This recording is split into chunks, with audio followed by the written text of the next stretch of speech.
సికింద్రాబాద్ ఉచిత వైద్య శిబిరాలను సద్వినియోగం చేసుకోవాలని ప్రజలకు కంటోన్మెంట్ ఎమ్మెల్యే శ్రీ గణేష్ సూచించారు.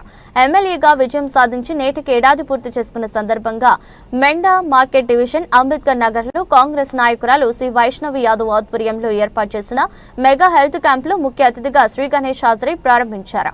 ఈ సందర్భంగా మాట్లాడుతూ హెల్త్ క్యాంప్ ఏర్పాటు చేసిన వైష్ణవి యాదవ్ కు అభినందనలు తెలిపారు. మిగతా నాయకులు కూడా ఆమెను ఆదర్శంగా తీసుకోవాలని స్పందించారు. అధికారంలో ఉన్నామా లేమా అని చూసుకోకుండా సేవా కార్యక్రమాలు చేస్తూ ప్రజల మన్ననలు పొందాలని తెలిపారు.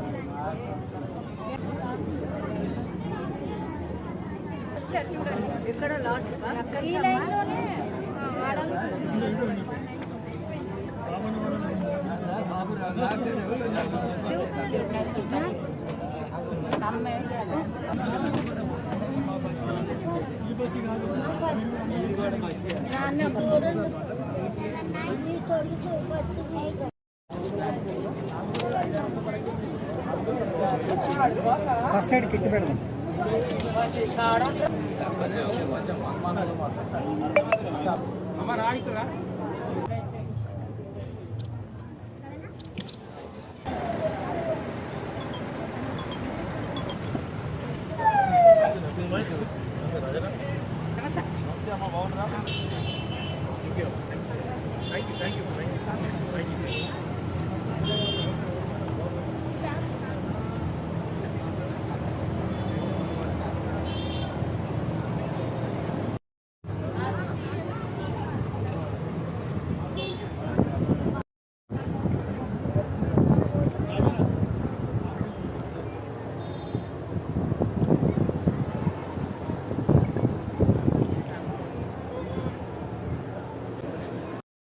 ప్రెస్ మిత్రులకు నా యొక్క నమస్కారాలు తెలుపుతూ కాంగ్రెస్ పార్టీ సంబంధించిన అన్ని సీనియర్ నాయకులకి ఈరోజు మెడికల్ క్యాంప్ ఆర్గనైజ్ చేసిన వైష్ణవి యాదవ్ గారికి హృదయపూర్వకంగా నమస్కారం తెలుపుకుంటూ ఈరోజు ఈ యొక్క మెడికల్ క్యాంపు ద్వారా అనేక మంది పేదలకి చాలామందికి ఈరోజు వైద్యం చేసుకోవాలంటే ఖరీదు కన్సల్టెన్సీ ఫీజు ఎక్కువ. ఇప్పుడు కంటి అద్దాల గురించి కంటి చికిత్స గురించి వచ్చిన వాళ్ళు ఉన్నారు, మ్యాక్స్ విజన్ వాళ్ళు మామూలుగానే వాళ్ళ కన్సల్టెన్సీ ఎక్కువ. దాంతోపాటు అద్దాలు పెట్టుకోవాలన్నా ఆపరేషన్ చేసుకోవాలన్నా ఖరీదు.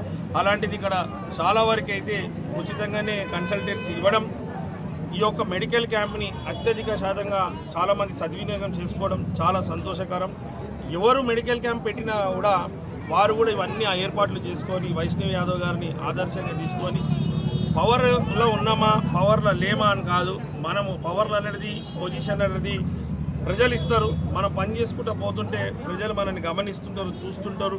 ప్రజలకు మనం ఏం సహాయపడినామని వాళ్ళు తెలుసుకుంటారు. కాబట్టి ప్రతి ఒక్కరు నాయకులకి, కాంగ్రెస్ పార్టీ నాయకులకి అందరికీ నా ఒక మనవి ఏంటంటే, ఇలాంటి ఎవరైతే ఉచితంగా ఈ క్యాంపులు ఆర్గనైజ్ చేస్తున్న వాళ్ళు ఉన్నారో వారిని తోటి సంప్రదింపు చేసి ఎక్కడెక్కడ అవసరం ఉంది, ఎక్కువ మంది మన కంటోన్మెంట్లో పేదలే కాబట్టి ఈ పేద బస్తీలో ఇలాంటి మెడికల్ క్యాంపులు ఆర్గనైజ్ చేయాలని వాళ్ళకి విజ్ఞప్తి చేస్తున్నారు.